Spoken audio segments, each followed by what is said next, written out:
Now the showdown in Sandesh Khali. संदेश खाली TMC नेता शिबू हाजरा को पुलिस ने गिरफ्तार किया है। They would often be called to this party office. सामूहिक यौन शोषण महिलाओं पे ऊपर नहीं हुआ। कमरे के अंदर क्या होता है वो तो हम डिटेल्स में बता नहीं सकते, लेकिन लेके जाता था। আচ্ছা বন্ধুরা, যদি কোনো রাজ্যের ল অ্যান্ড অর্ডার বিঘ্নিত হয়, যদি সেখানকার মহিলারা নিজেদেরকে নিরাপদ মনে না করেন, যদি সেখানকার মহিলারা স্থানীয় পলিটিক্যাল মাফিয়া দ্বারা অসম্মানিত হয়, कमरे के अंदर क्या होता है वो तो हम डिटेल्स में बता नहीं सकते, लेकिन लेके जाता। যদি সেখানকার অধিবাসীদের জমি জমা সবকিছু কেড়ে নেওয়া হয়, যদি সেখানকার পুলিশি ব্যবস্থা স্থানীয় মাফিয়াদের হাতে পুতুল হয়ে থাকে, তাহলে কি রাজ্যের সেই জায়গায় রাষ্ট্রপতি শাসন জারি হওয়া উচিত নয়? পশ্চিমবঙ্গের একটা ছোট্ট অঞ্চল সন্দেশখালী। আজ থেকে 2 মাস আগে পর্যন্ত মানুষজন এই জায়গার নাম জানুক বা না জানুক, এখন সেই জায়গা একটা হটস্পটে পরিণত হয়েছে। কিসের জানেন? দুর্নীতির হটস্পট। কিন্তু সেখানে এমন কি হয়েছে যে রাস্তায় রাস্তায় স্থানীয় মহিলারা বেরিয়েছেন প্রতিবাদের জন্য? প্রতি শাসন চাইতে সাধারণ যাত্রীর না ধরা পড়বে। আর এই যে একটা সূচনা হয়েছে, এই যে একটা দুর্নীতির সূচনা হয়েছে, এটা স্থানীয় সরকারকে কতটা ধ্বংস করার জন্য যথেষ্ট সেটাই আজ জানবো। কারণ সামনে লোকসভা ভোট, তাই সন্দেশখালীর এই ঘটনাকে কেন্দ্র করে ভোটের পর কিন্তু অনেক কিছু পরিবর্তন হতে পারে। তাই আজকে জানবো সন্দেশখালীর হটস্পটকে কেন্দ্র করে স্থানীয় সরকারের কতটা ক্ষতি হতে পারে। তাহলে চলুন ভিডিওটি শুরু করা যাক। পশ্চিমবঙ্গ এমন একটা জায়গা যেখানে আর কিছু থাক আর না থাক, সারা বছর সেখানে রাজনীতি দেখতে পাওয়া যায়। পশ্চিমবঙ্গে কোনো সরকারি চাকরি, শিল্প নাই বা থাকে, কিন্তু দুর্নীতি সারা বছরই থাকে। আর এই দুর্নীতির জালে নাম লিখিয়েছেন বর্তমান সরকারের অনেক বড় বড় মন্ত্রী ও মাথার। প্রথমে টিএমসি পার্টির দ্বিতীয় জেনারেল অর্থাৎ পার্থ চট্টোপাধ্যায়, যিনি একসময় শিক্ষামন্ত্রী ছিলেন, তিনি এবং তার বান্ধবী শিক্ষক নিয়োগ মামলায় প্রচুর টাকা সহ ইডির সামনে ধরা পড়লেন। এর ঠিক পরে মমতা দিদির আরো একজন ঘনিষ্ঠ অনুব্রত মণ্ডল গরু পাচার মামলায় জেলে গেলেন। এখানে তো হলে তাহলে তো অনেক কম হতো, কিন্তু মমতা দিদির নিজের ভাইপো, যিনি এখন দলের দ্বিতীয় সুপ্রিমো, তিনি তার নিজের নাম কয়লা পাচার, বালি পাচার, এরকম বহু মামলা তার নামে জড়িয়ে রয়েছে। এরপর পশ্চিমবঙ্গে শুরু হয় রেশন দুর্নীতি। এই রেশন দুর্নীতিতে নাম লেখান রাজ্যের প্রাক্তন খাদ্যমন্ত্রী জ্যোতিপ্রিয় মল্লিক। তিনি কি করতেন জানেন? না, সরকার প্রতি রেশন হোল্ডারের মাথা পিছু 1 কেজি করে আটা বরাদ্দ করেছে, কিন্তু এই জ্যোতিপ্রিয় বাবু প্রত্যেক 1 কেজি আটার উপর থেকে 20% করে কেটে নিয়ে প্রত্যেক হোল্ডারের 800 গ্রাম করে আটা দিতেন, আর বাকি 20% নিজের চোরাই মার্কেটে লুজ দামে বিক্রি করতেন। এইভাবে তিনি ইডির জালে ধরা পড়লেন এবং জেলে গেলেন। তারপর তার মুখ দিয়েই নাম বেরিয়ে আসে শেখ শাহজাহান, আর এই নামকেই কেন্দ্র করে শুরু হয় সন্দেশখালীর স্টোরি। ঠিক এর পরের দিনই ইডিরা বেরিয়ে পড়লো সন্দেশখালীতে সেই বাদশাহ অর্থাৎ শেখ শাহজাহানের উদ্দেশ্যে। কিন্তু সেখানে এক বিরাট আপত্তি, যেই মাত্র ইডি সন্দেশখালীতে প্রবেশ করলো, শেখ শাহজাহানের দলবল লাঠি পাথর নিয়ে ছুঁড়ে ইডিকে তাড়া করলো, আর সেই ঘটনায় বহু ইডি জখম হলো।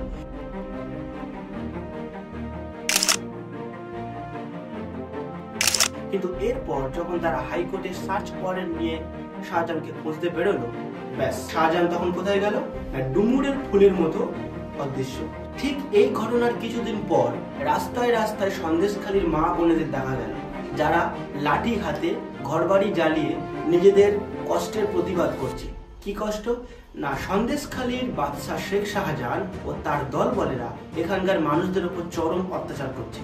প্রথমত তারা সেই সমস্ত আদিবাসীদের কাছ থেকে জমি জমা কেড়ে নিচ্ছে, ঘর কেড়ে নিচ্ছে, নিয়ে সেখানে মাছের ভেড়ি তৈরি করছে, গান পয়েন্টে রেখে গ্রামের মহিলাদের উপর অত্যাচার করছে। আর এই ঘটনা যদি কেউ প্রতিবাদ করে, তাহলে তাকে বাড়ি থেকে তুলে নিয়ে যাওয়া হচ্ছে এবং বেধড়ক পেটানো হয়। এই ঘটনায় যখন পুরো রাজ্য তথা ন্যাশনাল নিউজে তাণ্ডব হচ্ছে, তখন সরকারের পক্ষ দাবি করছেন যে এই সমস্ত স্ক্রিপ্টেড, বিপক্ষ দল নাকি বাইরে থেকে লোক এনে তাদের নামে অ্যালিগেশন দেওয়ার জন্য এমন সব নাটক করছে। প্রশ্রয় দিইনি এবং আমি ইনিশিয়েটিভ নিয়ে স্টেট কমিশন পাঠিয়েছি, 17 জনকে অ্যারেস্ট করা হয়েছে। এবং আপনারা দেখেছেন যারা মুখে মাস্ক পরে পরে ছবি তুলছে, ধরাও পড়েছে বিজেপির কর্মী, কিভাবে তারা বাইরে থেকে নিয়ে এসে একটা এলাকাকে অশান্ত করার চেষ্টা করেছে। আগে টার্গেট শেখ শাহজাহান, ওকে টার্গেট করে ইডি ঢুকলো। মানে সরকার পক্ষ নিজেদের গায়ে থেকে পুরোপুরি ময়লা ঝেড়ে ফেলতে চাইছে। গোটা সন্দেশখালী তখন প্রতিবাদের আগুনে দাউ দাউ করে জ্বলছে। আর তখন আমাদের রাজ্যের মুখ্যমন্ত্রী মমতা ব্যানার্জি কি করছে? পিয়ানো বাজাচ্ছে। মানে তার কোনো ভূক্ষেপে নেই। তার রাজ্যের এমন একটা জায়গা যেখানে আগুন জ্বলছে প্রতিবাদে, তার কোনো চিন্তাই নেই।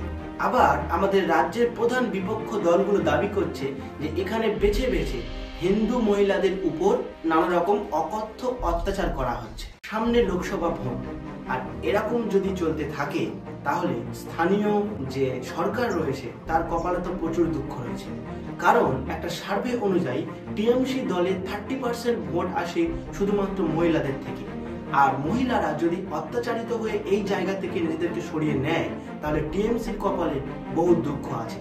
আপনার হয়তো মনে থাকবে 2010 সালে যখন মমতা ব্যানার্জি সিঙ্গুর জমি আন্দোলন নিয়ে সিপিএম এর বিরুদ্ধে প্রতিবাদ মিছিল করছে, ঠিক সেই সময় তিনি তাপসী মল্লিক নামের একজন শিশু রেপ কেসকে কেন্দ্র করে সিপিআইএম কে হারিয়ে নিজে ক্ষমতায় এসেছিলেন।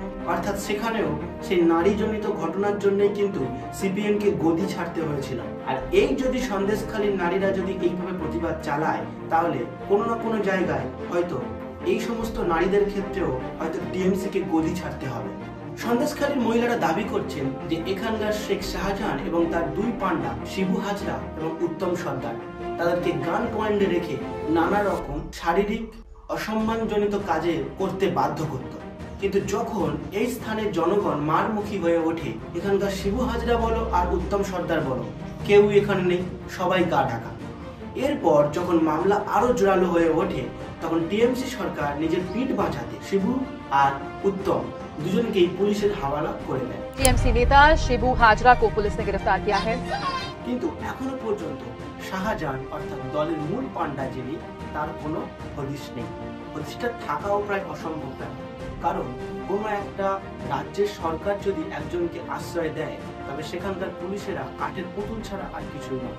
কিন্তু এখন প্রশ্ন একটাই, Where is Sheikh Shahjahan? তবে এইভাবে যদি প্রতিবাদের আগুন বাড়তে থাকে, দাউ দাউ করে যদি সন্দেশখালী জ্বলতে থাকে, তবে টিএমসির গদিও কিন্তু জ্বলবে। যদি রাজ্যের সমস্ত মহিলাদের মধ্যে এই সন্দেশখালীর রেশ ছড়িয়ে পড়ে তাহলে টিএমসি পার্টির কপালে দুঃখ আছে। তবে সেটা যাই থাক, এখানে রাজনৈতিক কারণ থাকুক বা অন্য কিছু কারণ থাকুক, রাজ্যের অভিভাবক বা অভিভাবিকা হলেন মুখ্যমন্ত্রী। মুখ্যমন্ত্রী যদি এই সমস্ত ব্যাপারগুলো না খতিয়ে দেখে তাহলে কেই বা দেখবে? তাহলে মুখ্যমন্ত্রীকে এই সমস্ত ঘটনাকে একবার খতিয়ে দেখতে হবে। সে দলেরই হোক বা বিপক্ষ দলের হোক, অন্যায় যদি কেউ করে তাকে শাস্তি দিতেই হবে। এটাই হলো মুখ্যমন্ত্রীর কাজ। কিন্তু এখন দেখা যাক জল কতদূর গড়ায়। ততক্ষণ পর্যন্ত চোখ রাখুন আমাদের চ্যানেলে, আর নতুন হলে অবশ্যই চ্যানেলটি সাবস্ক্রাইব করে দেবেন। शिबू हाजरा को पुलिस ने गिरफ्तार किया है। They would often be called to this party office. सामूहिक यौन शोषण महिलाओं पे ऊपर नहीं हुआ।